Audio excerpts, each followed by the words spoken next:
Ladies and gentlemen, damas y caballeros, since the beginning of time, human beings have always been attracted to shiny things. Monarchies have won over the hearts and minds of millions simply by wearing a shiny hat. Imbeciles have risked falling off the earth in search of shiny things. And everyday mere men believe that shiny things can get them the lifelong commitment they desire. It is undeniable that we humans love our shiny things, but it is these shiny things that are ultimately the death of us. When you look back in history, whenever somebody becomes obsessed with shiny things, it never turns out good for them. Long story short, it ends up ruining their lives somehow. And in 2023, the shiny thing that we've become obsessed with that ultimately ruins our financial life is cars. You can do everything correct financially, but if you ignore the expense of car ownership, it will single-handedly destroy your financial life because after housing, car ownership is our second highest expense. It's kind of a big deal. And if you want to have a healthy relationship with your finances, you have to get this expense right. No ifs, ands, or buts. So in this video, I want to talk about how to create a sustainable relationship with your car, how to budget in this expense so it doesn't ruin your financial life. So let's start off by talking about why cars are wealth killers. I think that if we designed our cities and towns for humans instead of cars, it would solve so many problems in people's lives because cars are so damn expensive. I mean, according to AAA, the average American spends over $10,728 a year on their cars, which is $4,313 for payments, $2,700 for gas, $1,588 for insurance, $1,452 for maintenance and repairs, and $675 for registration fees and taxes. And obviously this number varies from person to person, but regardless of however you measure up with this number, your car will be one of your biggest expenses of the year. And if you don't understand how big of an expense this is and take it seriously, it will single-handedly destroy your budget. I've seen it happen to so many people.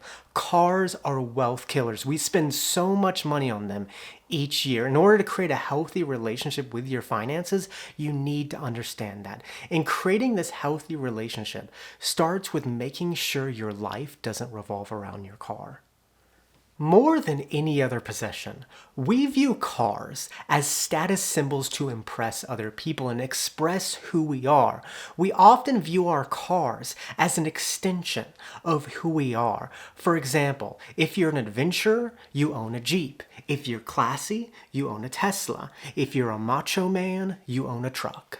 And when we view our cars as status symbols, we often get trapped in this vicious circle where our lives revolve around our cars because what normally happens is we get a fancy car with a high car payment and then we use that car to take us to work and we work hard to make money and we use that money to pay for that car.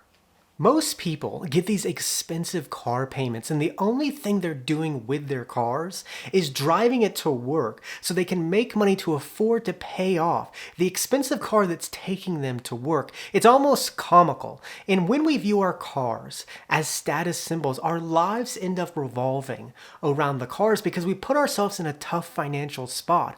I mean, in 2023, the average payment for a new car is $725. For most people, probably including you, it is impossible to be in a good financial position when you view a car as a status symbol because cars are just so expensive and it's not worth it to have your life revolve around this one single thing. So if you are one of these people that view a car as a status symbol, you need to get out of this mindset. And the next thing we need to do to avoid this wealth killer is adjust your mindset to practicality. Although so many people get these expensive car payments that end up making their entire lives revolve around this car, the irony of it all is that 80 to 90% of the time, their car is probably just sitting in their home driveway or their parking lot at work or the parking lot at a store. And it is absurd to put yourself in such a tough financial position for something that is sitting 80 to 90% of the time. And it's more absurd to put yourself in a tough financial position to get all these features that you will never use. I mean, in 2023, out of the top 10 cars sold in the United States, 5 of them were trucks. And are the majority of these truck owners actually using the features that come with this truck? Absolutely not. Maybe hauling bicycles on a busy day. Let's just be real, ladies and gentlemen. The majority of truck owners are just doing it to be macho men. They say, I got to be a macho man. Hey, hey, hey, macho, macho, macho man. The truth is that the majority of us do need cars in order to have a good quality of life. But the reality is, what we use our cars for are very simple things, like getting to work, or running errands, or going to meet people. And so our view of car ownership should not be this impractical status symbol view that puts us in a bad financial position, but we should approach car ownership in a very practical way and make sure we don't have a bunch of features that go unused, strive for efficiency, and keep the costs low. We should always view our cars in a very practical way and not just haul bicycles in a four-wheel drive car that gets 10 miles a gallon because we want to be perceived as a macho man. Just saying. Cars at their core are just a means of transportation. They're used to get you places. And when you view a car in this practical way, you can avoid making your car a wealth killer because you avoid putting yourself in an unnecessary financial position. And when you adjust your mindset to this more practical mindset, we can move on to the next step to avoid this wealth killer. And that is, don't be cheap and find a balance. In my channel, I talk a lot about how it's important to find the balance between the two extremes in order to have a sustainable financial situation. And when it comes to your car, it's important to find the balance of the two extremes, because if you decide to go the impractical status symbol route of buying a car, you run into an expensive payment that controls your life, high expenses, and worries that something will go wrong, which puts you in a bad financial position and can affect your quality of life. However, if you choose to live in the other extreme and get a cheap, crappy car, you'll run into regular maintenance fees, disruptions that affect your life, and worries that something will go wrong, which will also put you in a bad financial position and can affect your quality of life.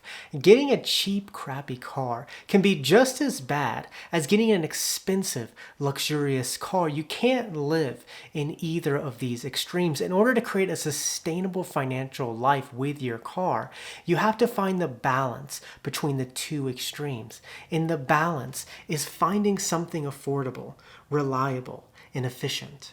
When you choose a practical car in the middle of these two extremes, you put yourself in a much more sustainable situation because it doesn't affect you as much financially and it doesn't affect your quality of life. Both extremes, you run into problems but in different ways. But when you find that middle ground, your car is serving you rather than you serving your car.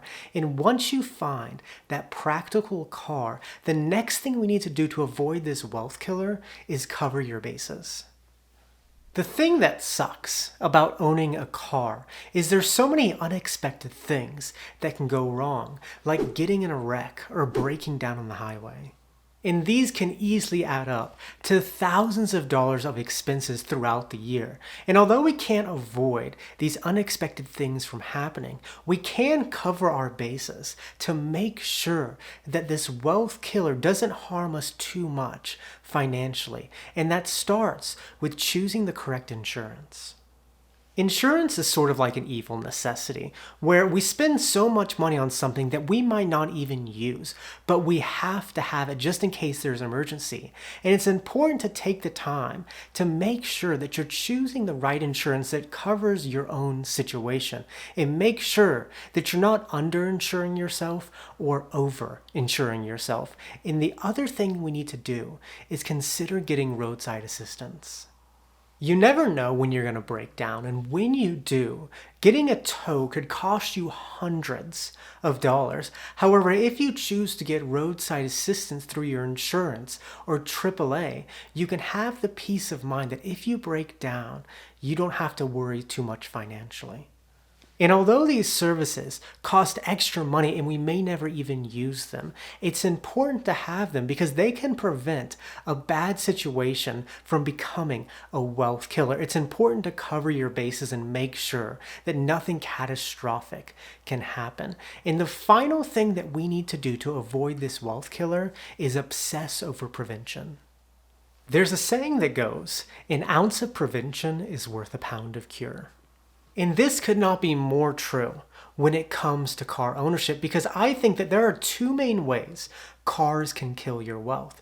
The first is through high payments from a fancy car, and the second is a high cost when something goes wrong.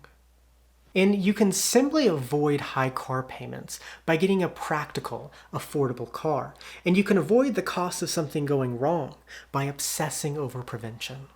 And although random things happen to our cars, they're not always that random, and they can easily be prevented if we do things like to check the fluids every week, take our cars to the mechanic for regular maintenance, and be a safe driver. And although it might cost you a little bit more in the moment, it's going to be a lot cheaper in the long run. As I said in the beginning of this video, our second highest expense after housing is our cars. And you can do everything right financially, but if you ignore this expense, it will become a wealth killer and it will ruin your financial life and make your life revolve around your car. But if you take this expense seriously and just get a practical car that serves you, then you can have a healthier relationship with your finances. And with that, muchas gracias, que tengan un buen día. Video 131. Nos vemos, rico.